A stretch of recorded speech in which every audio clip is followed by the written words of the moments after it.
গত 12ই ফেব্রুয়ারির যে বিতর্কহীন বাংলাদেশের সবচেয়ে পরিচ্ছন্ন নির্বাচন অনুষ্ঠিত হয়েছে, সরকার উদ্যোক্তা হতে পারে, কিন্তু বাস্তবায়নের জন্য সকলের সহযোগিতা লাগবে। বাংলাদেশ জাতীয়তাবাদী দলের আন্দোলনের আহ্বানের যে পরিধি, সেই পরিধি যে এত ব্যাপক, সেই ব্যাপকতার কারণেই বাংলাদেশের সমস্ত অংশের মানুষের ফ্যাসিবাদ বিরোধী ক্ষোভ অবশেষে এক স্রোতে এসে মিশে দাঁড়ায়। সেটি হচ্ছে বেগম খালেদা জিয়ার গ্রহণযোগ্য অভিভাবক তুল্য নেতৃত্ব এবং তার নেতৃত্বে সর্বদলীয় একটি জনমত, একদিকে বাংলাদেশ আর একদিকে ফ্যাসিবাদ। এই প্রেক্ষাপটেই চলমান বিভিন্ন সংকটের সঙ্গে নতুন সংকট তৈরি হয়েছিল বৈষম্য বিরোধী ছাত্র আন্দোলনের প্রেক্ষাপট, এবং সেই প্রেক্ষাপটেই অবশেষে 2024-এ 5ই আগস্ট ফ্যাসিস্টের শিখণ্ডী সহ সমস্ত ধরনের শিকড় রেখে পালিয়ে যেতে হয়েছে। এবং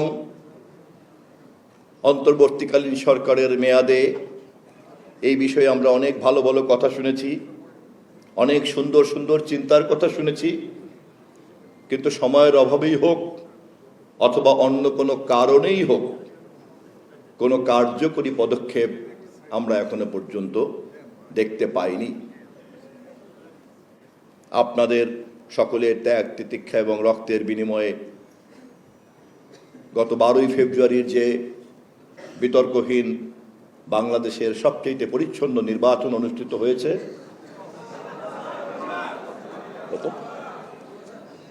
সেই নির্বাচনে যদি কম বেশি বিতর্ক থেকেও থাকে, এর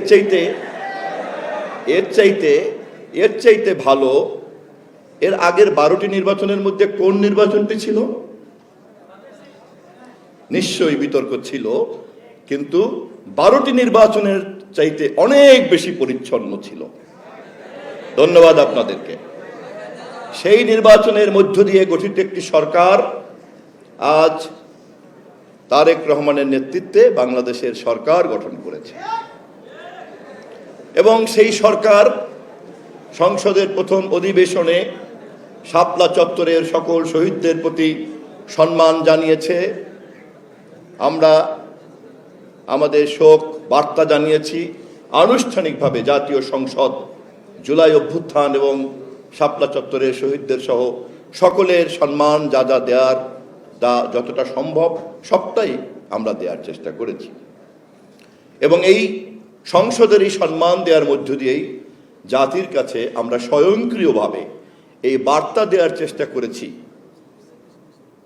যে বাংলাদেশে কোনো অপরাধকে আমরা তামাদি হতে দেব না, সে অপরাধ যেই করুক না কেন।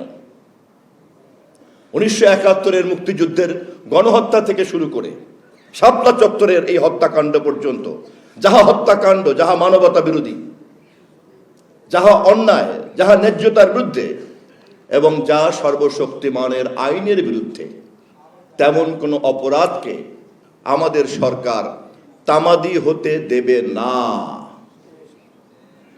কিন্তু এই কাজ করার জন্য আমাদের সকলের সহযোগিতা লাগবে।